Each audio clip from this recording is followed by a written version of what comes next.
All right, hello and welcome. Episode 6 of ASLA Virginia presents Watershed Moments, where landscape architects, allied design professions, contractors, and developers will gather to talk about the very complicated world that we operate in.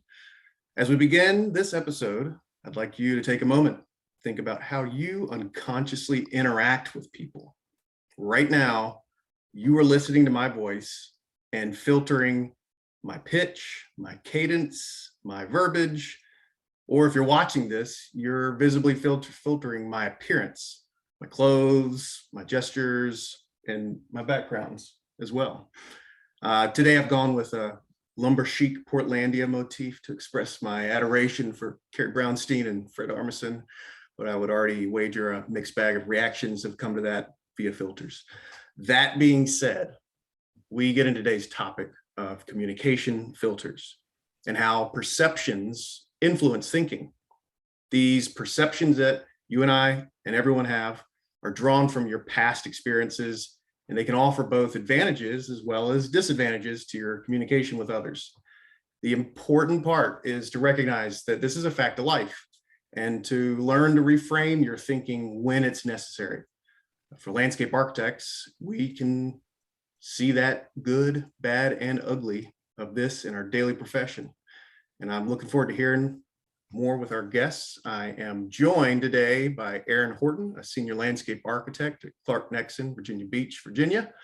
Ricky Wyatt, landscape architect and project manager with BHB, Williamsburg, Virginia. And PJ Scully, a licensed landscape architect here, planning evaluation coordinator for Virginia Beach's planning department. Always a mouthful, but thank you all for being here. So I'm going to do a quick recap for everyone. We've had our first 5 episodes and we dealt with kind of our message, how we deliver it, and what people we're speaking with and what people we are. We've also discussed the concept of temperaments. We've gone over this in pretty good detail the past couple episodes, like guardians, artisans, idealists, and rationals. And for people that are out there, PJ is going to be our artisan rep. Aaron is going to support me with the idealist group. And then Ricky is going to be our guardian. And we are all out of rationals today because we are irrational. but we also need to look at ourselves as those we speak to. So today, let's kind of begin with how our filters are based on our perceptions. I'm going to go over real fast, just some of my notes from the last class. And by the way, everybody liking the class, enjoying it? Very much, more than I expected. Ooh. So if I had an evaluation form, you would put exceeds expectations. Absolutely. Man, I'm doing good on the year-end review here. So I thought this was an interesting way of thinking about this. So I'd never really taken and broken down like how you would gain a perception or filter on someone or something. So I'd written down this basically that in your thought process, you see PJ, you have an observation about PJ. The next you relate a bias to it. Like PJ looks like he is wearing a nice knit shirt. He must be from Ireland. And my own biases about that. Then you have an opinion based on that bias. Followed by that opinion, you have a choice on how you react to that bias. And then finally an action. How do you talk to that person? Do you make fun of his sweater? Or do you compliment his sweater? Oh, what a nice jumper you got there, PJ. Well, thank you, young man. Had y'all ever really thought about the process of how we would actually do that? Like that to me was pretty novel.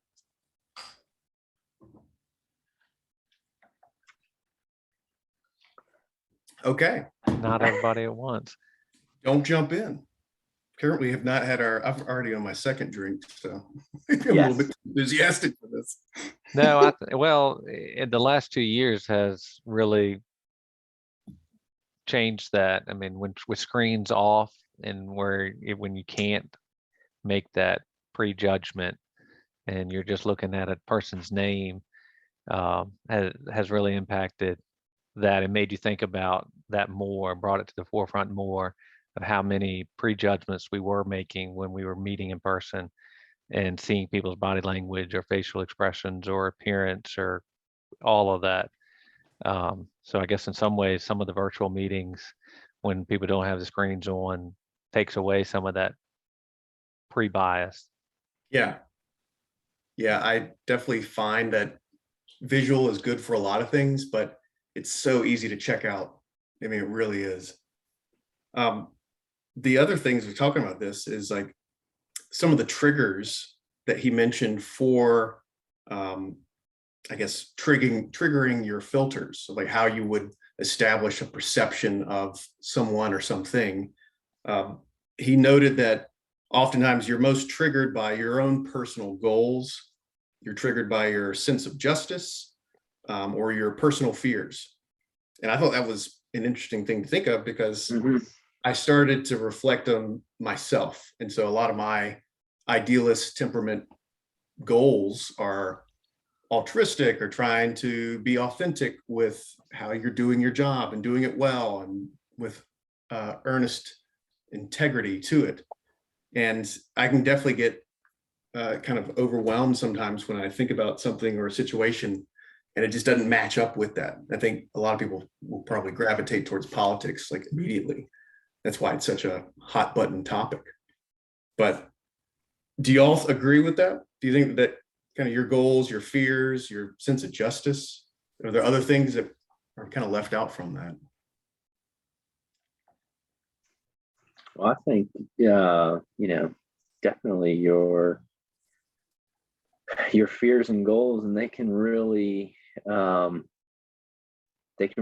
weigh on your psyche as a profession, particularly when it gets into, to communicating. Some of the conversations we had before going on this was, our profession being at the table, and actually being able to communicate our voice.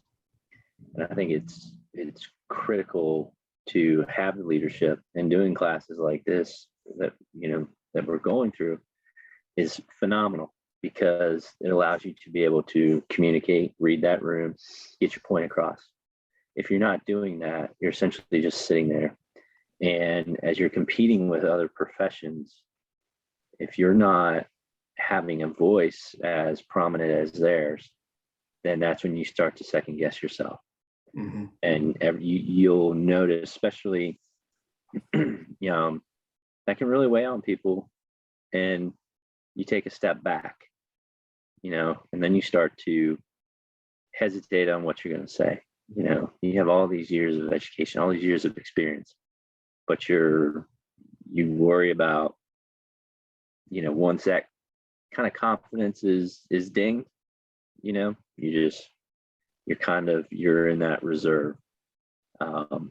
So I think it's very important, and it kind of leads into, the whole framing exercise for me that we were working on. Yeah, because we were talking, Aaron and I were discussing before this episode a little bit about how landscape architects, and how do others filter us as a profession. And Aaron and I both shared a past experience. She's still at a multidisciplinary firm. I had the same experience where she's one of two landscape architects in the department, and it's difficult. I had the same situation. It was me and my director. That was it. But it was hard to get past that filter of like what our perception has become for an architect or an engineer or interior design. Aaron, is that true? Is that kind of the experience you've had? Is like sometimes it feels a little bit overwhelming to be in the room full of other allied professions? Definitely. I've struggled with that. And I think that's a big part of why I wanted to do the communication and leadership training, is just wanting to be that bigger voice and having the confidence to be in a room with a lot of big personalities, that, and we all have our ideas and our filters, and it just needing to bring landscape architecture to the forefront on a lot of projects, and being successful at doing that has been difficult at times. So Yeah, it's not it's not always the easiest. I think we're kind of the underdogs in a lot of situations. With we had a little exercise. Had y'all looked at that? The one that we left with, where it was talking about like reframing our filters. Yes. The interesting part of that is how we might actually take that to the profession. Because like Aaron, when you're in a room, are you typically the only landscape architect? And there might be doubles or triples of other professions in there. Yeah, definitely. There's always several engineers, and I'm, the only landscape architect, maybe one or two architects in the room. So yeah, it does feel very intimidating at times. And a lot of times I find myself just listening, taking it all in, taking notes, and where I should be probably more outspoken and really have the, confidence to do that is the difficult part. Right. We were Gordon, I think, Yeah. I mean, I think that is what has helped at VHB, where we are, myself, Steven, some of the other ones, we are the guardian. It's funny that all three of us that are in the class, we're all guardians. Yeah. And I think we get into meetings, and as we were talking about earlier, we're constantly trying to prove our value as landscape architects when you're in these meetings. And so I know personally, I'm quick to try to jump in and say, like, get our input in before, so you're not the footnote at the end, because it's a constant battle. And it's probably to a fault, though. At some point, it's exhausting to have to do that. But you also, I know early on in the class, we were talking about the importance of sitting back and listening more. And I think that sometimes takes away from it, because we're trying to get in and, give our input early, because we're trying to prove ourselves. But sometimes we need to sit back and listen more too. So it would be easier if we were respected more by our peer or by the other professionals, which we're getting there. Like I said, I was saying before, we have earned that now, but it's taken some time. Right. Yeah, Aaron, you had mentioned like being in a boardroom like that, or being in a group conversation meeting. She and I were chit-chatting a bit about it. And Aaron, you're naturally kind of quiet and introverted. And in a meeting, that doesn't work well when you're going against everyone screaming and squawking, trying to get the attention of the room, right? Right. Mhm. I mean, Definitely. what does it sound like to be solving that on the fly? Like, how do you compete with that? That's what I'm trying to learn. Mhm. That's what I'm here for. It's definitely the perception I think that I've created of myself in a room is that I am the quiet one, and I'm, people kind of have to draw me out or ask my opinion before I'll speak up, and I recognize that that's going to be detrimental to voicing, our profession and what we need to bring to the table. So I've seen, we were talking about this. I saw in a couple of instances where a room full of designers, everyone's competing for the same attention, but everyone's very loud and talkative. And this scenario has happened twice that I've seen it happen, where you might be quiet, but you separate from the group. And you might find something in the room, like a whiteboard or a computer screen model, and you start kind of doing your own sketching or doing your own drafting over there. And oftentimes people will notice, and people's curiosity is just it's too natural that people have to know what you're doing. Like, well, what are you doing over there? And then they have just given you every bit of ownership to take hold of the meeting. And that's like, maybe if you have something good to say, maybe you separate away from the group and make yourself visible in the room, but so much so that people have to have some curiosity about it. I love that idea. And rather than trying to speak over the group or, wave your arms and here I am over here, doing something totally different. I really like that way of reframing, refocusing the attention. Plus too, it's like realizing both of our strengths and weaknesses and kind of the games or rules of the situation. If it's really everyone competing and you're not good at being the loud competitive one, then there's always seems like there's an alternative. That reframing point that you gave though. So I was going to go real quick and recover some, or just basically recap what this whole reframing concept is. And if you are going through our thought process from before, which was you observe, you have a bias, you have an opinion that comes from that, you have a choice, and then the action. So we have measured responses and then reactive responses. And your reaction is just that, it's natural. It's like what you've gone through in other situations in the past, your brain is going to flip to that because it was the best situation for that. But a measured response is where you stop and actually think about what you're doing and how you might be acting or how the other person might be acting. And so it goes into basically say, see it. What is my filter? And my filter might be I hate Mondays. Everyone does. That's pretty normal. So it's a great example. So that after you see your filter, I hate Mondays, you own it. So why do I have that filter? Because I'm slow to get started and the weekend was just too good, or I drank too much on Sunday night and I'm feeling like crap. Reframe it is the next step. So what if I changed my thinking? So what if you go into Monday with the tank of like, what is it going to cost to fix this? What is it going to cost for me to enjoy Mondays?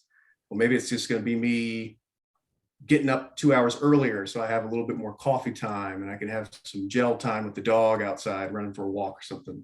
And then you change it. So how can I handle it differently? Maybe I can do uplifting things and change that perception of Monday. So I liked that reframing part. So when we get into it with our profession and our personal life, Ricky, you had an interesting point about kind of taking this topic to your youth league that you're helping coach with. Can you talk about that some?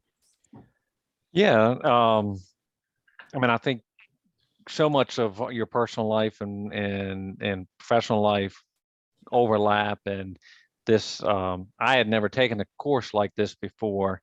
I didn't think I had until I related that I had taken one for coaching. So with Little League, we partnered with the Positive Coaching Alliance and the PCA, and they've done some seminars. But in our last exercise in this class, we had these pointers and tips on how do you speak to different temperaments, and my group was speaking to the idealist, and the idealists need some encouraging and building up, and they don't like to be criticized.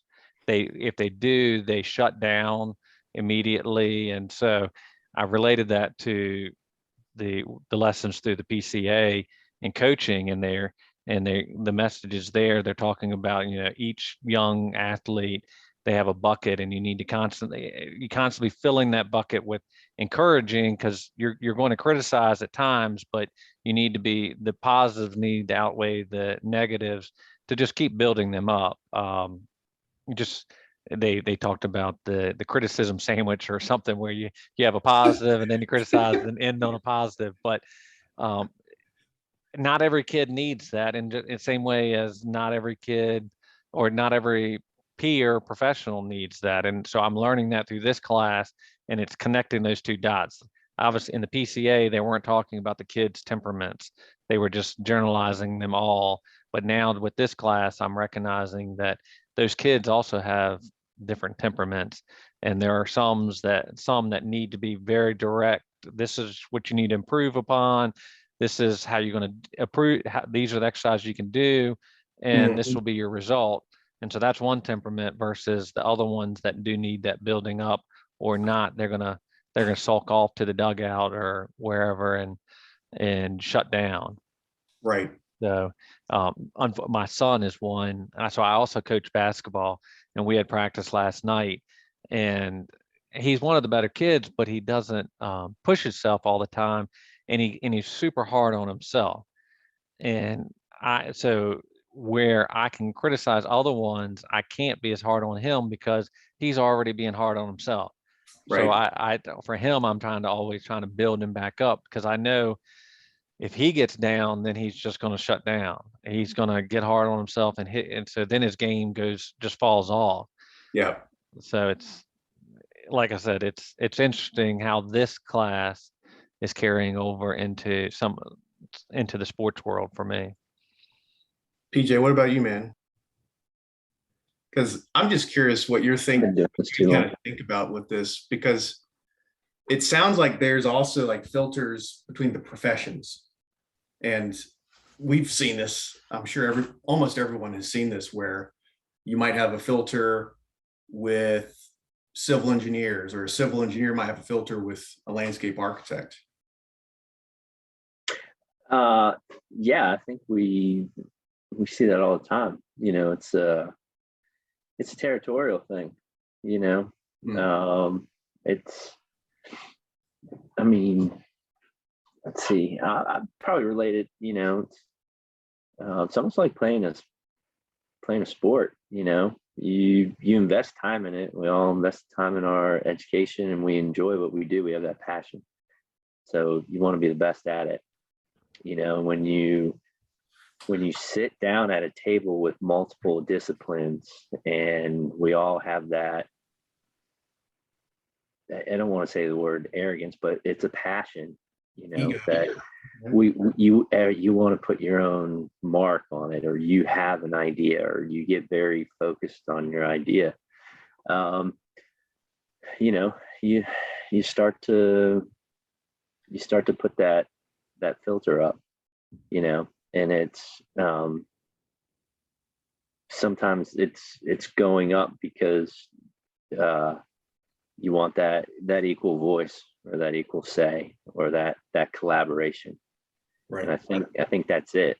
I think it's a collaboration of it, you know. Everyone's got a good idea. And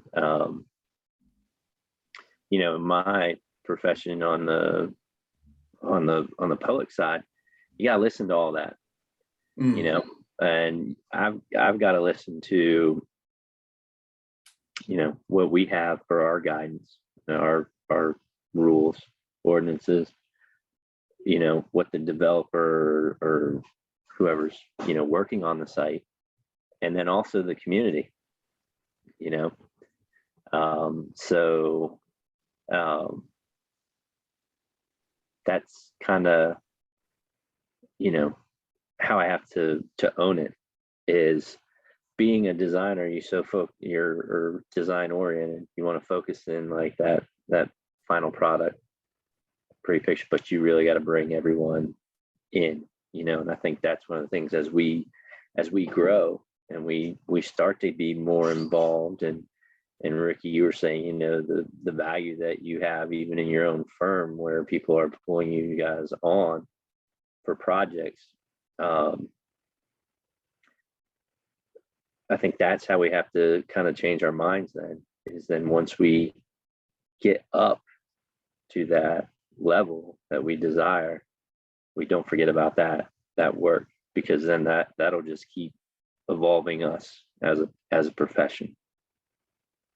Yeah, I mean, I've seen way too many times that the civil engineer, or the engineer alone, for just the label of engineer, really affects the understanding of the profession and the brand that you work in. And like you said earlier, like the architect, it's very perceived and normalized at this point that kind of the architect's at top, or the owner's rep, but the landscape architect is rarely the prime, I find. I mean, it's not unheard of, but it's not the norm, I would say. And like you mentioned with competition, I think the hardest part for us is that we pseudo compete with a lot of allied professions. That's tough. Like we do a little bit of civil, we have some structural elements when we're talking about gravity walls, or we have some What else? We got urban planning that we kind of gel with, that we do a little bit of urban planning. We've got landscape designers that we compete with in some response. And then architects. We have structural elements that we're building on the site. It's not all the same, obviously, but these are kind of the watering down of our profession in some sense too. So like it's, people don't really, the filter I would say is like, people don't really know quite what we do. And if they don't know what we do, then it's hard to have any authority a lot of times. But I think that alone could be really important. If you take on the filter of we're the project manager, or we're really good at evaluating everything and putting the puzzle together, that can be a really strong element. So I'm curious, like, is it different in different territories? Because I've seen down in y'all's area at the beach with you and Aaron and Ricky and PJ, the landscape architect has a lot more influence on projects. But up here in Richmond, it's usually the civil kind of leads the charge, and we've kind of let it happen too. Yeah, I mean, I think I keep saying it's a battle. It just depends on you. You just got to find that champion, that architect that will let you be their equal, and you've earned that. I mean, there are firms. I mean, I think 3 North in Richmond has done well bringing their landscape architects in, but that's the engineers separate on that, and that's kind of the difference. That was my old firm where it was architects and LAs, and you weren't competing with the engineers. You then went and the engineer was a sub to, so you were already, they were under you because you were with the architect. And so, Okay. yeah, so that is how you got that status there. But Well, you mentioned too, like have the developer, you might want to come in early on a project, but they might be like, nope, we're good. Like we'll have the civil take care of this. well, it is, and that's, The I mean, layout. PJ mentioned working with economic EDA groups, and we've done that. And what they're realizing is that, I mean, we can quickly look at the zoning and the setbacks and the regulatory side, throw that down and throw out some concepts, and they're real concepts. And because that's another perception that some landscape architects will get. Well, they'll draw some pie in the sky thing that can't be built. And so you've got to disprove that filter as well. I mean, there's a lot of filters, and PJ, I'm guilty of it. I mean, we all have filters. I mean, you say used car lot, used car salesman, that something immediately pops in your head about that. But you say, well, he works for the public sector. Well, they do this, and well, just that private to public, or the Yep. DOT, or I mean, there's a perception right away when between the private and public on what they do. So it's PJ's probably proven himself to the private folks when they're submitting plans that, hey, I've worked in the private world. So I think it's very beneficial for the public, for people to work in both, because they're to see the two sides. Because I think it makes the public work professionals view things differently than somebody that's been in that public sector their whole career. Right. One of the things, and Borden, if I kind of step off topic here, I've always found kind of interesting when it comes to filters, and we're going through what is my filter, and the perception and all that. Have you ever worked with someone that is just so passionate that is their filter? They don't want to see it any other way, and it's like, no, this is what we have to do, this is the direction that we got to do it. And I think there for a while, with some of our environmental thinking and environmentalists and all that was the interesting part. I mean, they would be so passionate about their perspective that they couldn't see it any other way, and that's a big deterrent. that there's no collaboration, and as we were going through that exercise, I'm like, yeah, it breaks right there, because you don't realize that you have that filter, and Yeah. sometimes that can really derail your direction, your project, what you have going on. So and that's actually a challenge. I have some of those now, that you got to deal with. So you mentioned two good things. One is about like perceptions, like you mentioned, Ricky, the used car salesperson. And if you associate with that, you've already made a decision. Or in PJ's point, if someone's already made a filter on you and you go in really talking way too much about one thing that we have to have, and we've got to talk, everything's about this, it becomes pretty grating against the whole dynamic of what you're trying to accomplish, because there's always give and take, and it's not very nuanced of how you're actually getting there. But if I were to tell you guys that I'm a salesperson, I promise most of the people are going to have a negative connotation to it, because salespeople over time, and a lot of this is also important to realize for us too, and this is the same thing, has been kind of self-inflicted. There's a lot of salespeople that are out there for their own motives or for the company profit or for everything that's not right.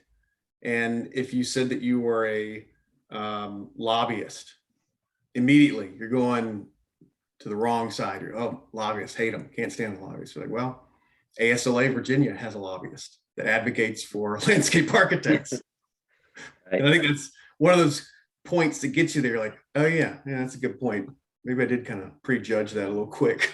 Well, So maybe, well, it's funny. I mean, a lot of times as landscape architects, we can be a salesman too. I mean, we're constantly trying to sell a design or sell an upgrade that, I mean, it makes the design better, but in the owner's mind, it's just more money, additional costs. But when they actually see the benefit but we're constantly having to sell it. So we're either we're salesmen, but then also on residential, we end up being marriage counselors a lot too. So how's that going for you? yeah, you always let the wife win. I know that. So when if she wants to pull this size, you let her have to pull that size. So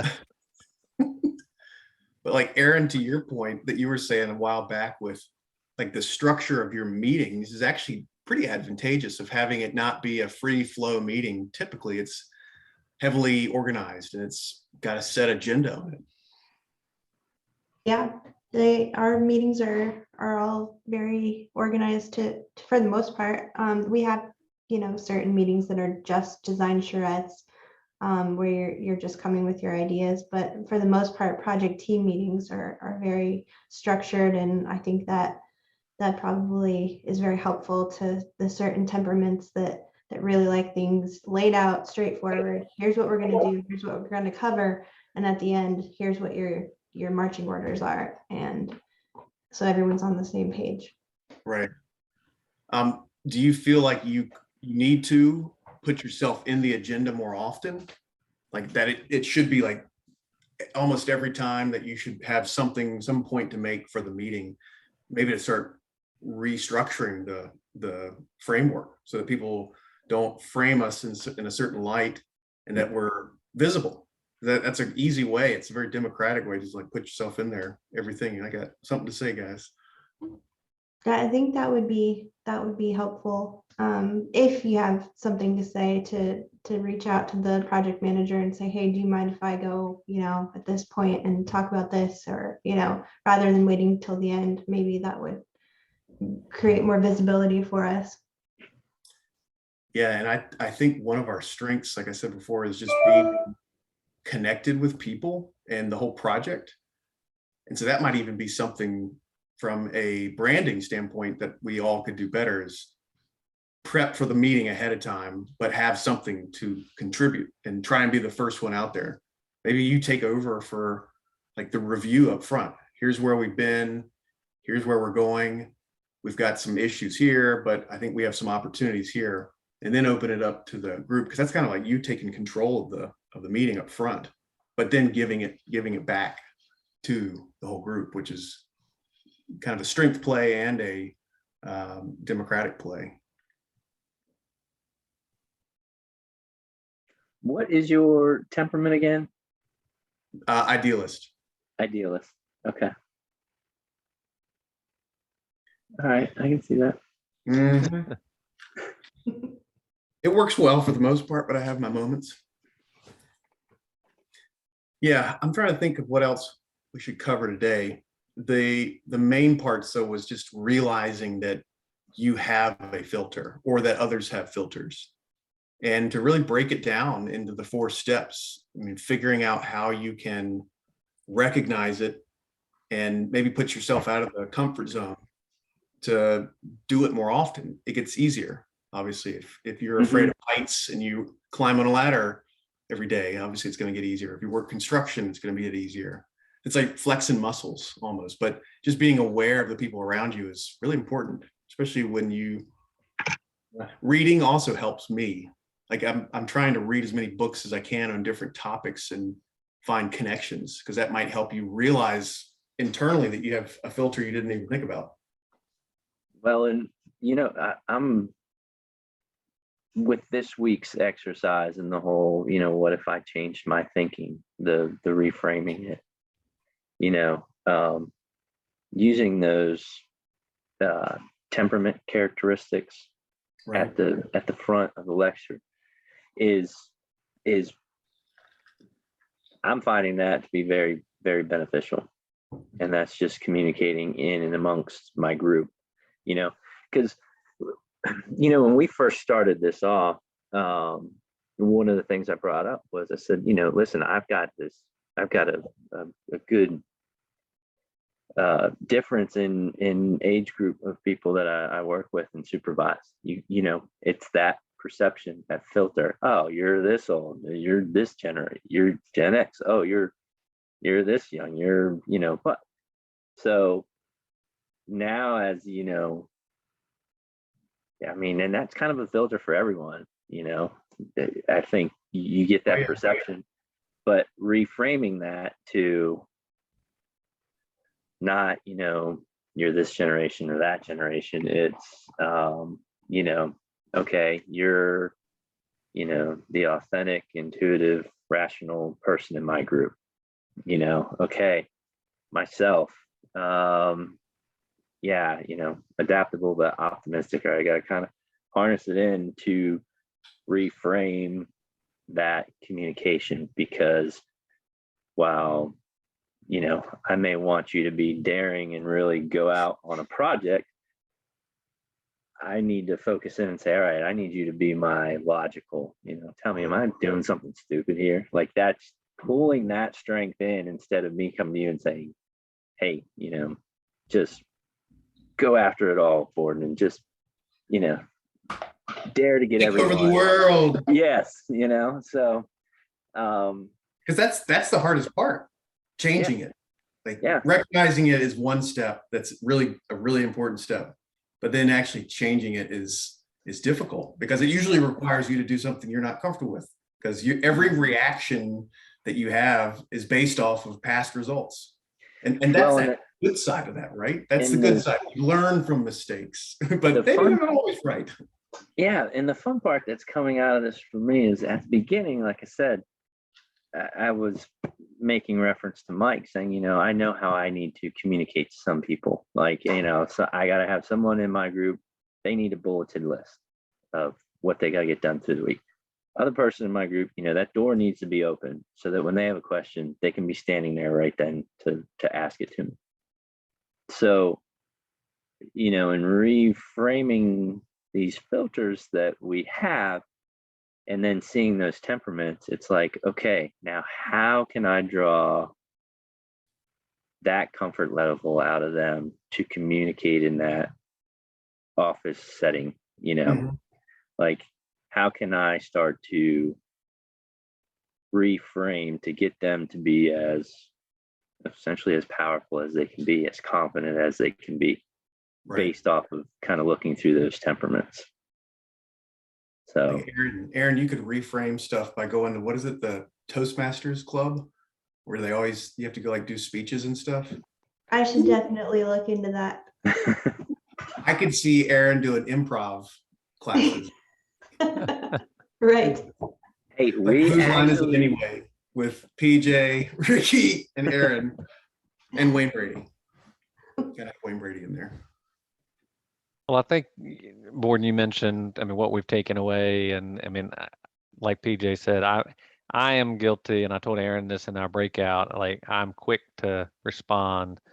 And part of it about our profession, I'm quick to respond because, and I don't know how y'all respond to this, but a lot of people say, well, what do you do for a living? Or and as soon as you say landscape architect, oh, well, you can come do my backyard. I need to, and I'm like, how many? So you end up saying, well, I work for an engineering firm or I work for an architecture firm. So you don't even say that you're a landscape architect because their first response is going to be, can you come do my backyard? But I think most landscape architects are very passionate about what they do. And so I love to tell people what landscape architecture really is. And because it is, you even talk to, I mean, Terry at Tech and some of the programs, there's not a lot of kids enrolling in the program and the enrollment's down, but it's, and my old boss is, so Carlton Abbott, he won more awards as an architect in the state of Virginia. His father was Stanley Abbott, first landscape architect for National Park Service, designed the Blue Ridge Parkway. And Carlton always said, so Carlton was an architect, but he became a landscape architect by his profession. He practiced for 50 years. And he always said, well, when an architect finishes a building, it starts breaking down right away. But when a landscape architect finishes a site, it only gets better as it grows and as it that's pretty expands. powerful. And so, I mean, that's coming from an architect, and he had so much respect for the profession of landscape architecture, which I think, again, that helped mold my partner and myself as our careers.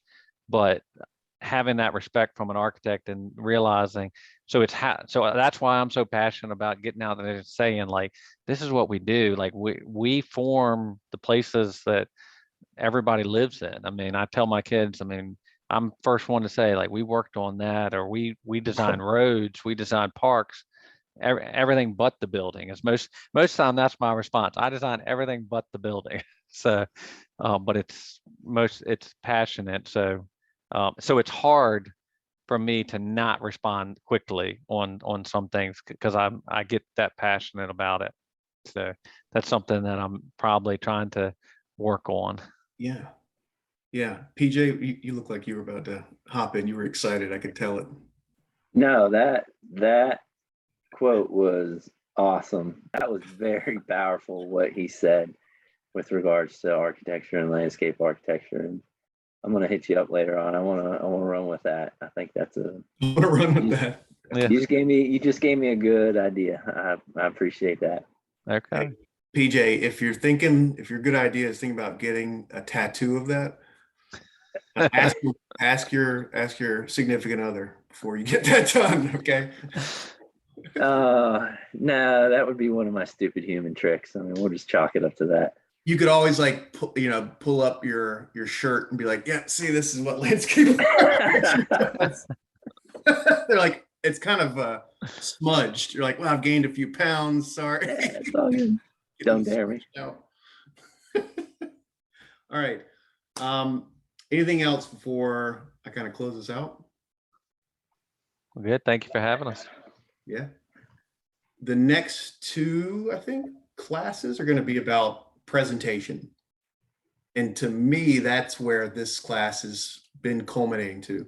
The last episode that we're going to have with this is going to be talking about like objection or like handling objections, like closing a deal, negotiations. That's really good too. But presentation factor, like that's for all of us in the profession, whether we're in an RFP trying to win a project, or like Ricky's talking about, how do we advocate and present ourselves as a profession?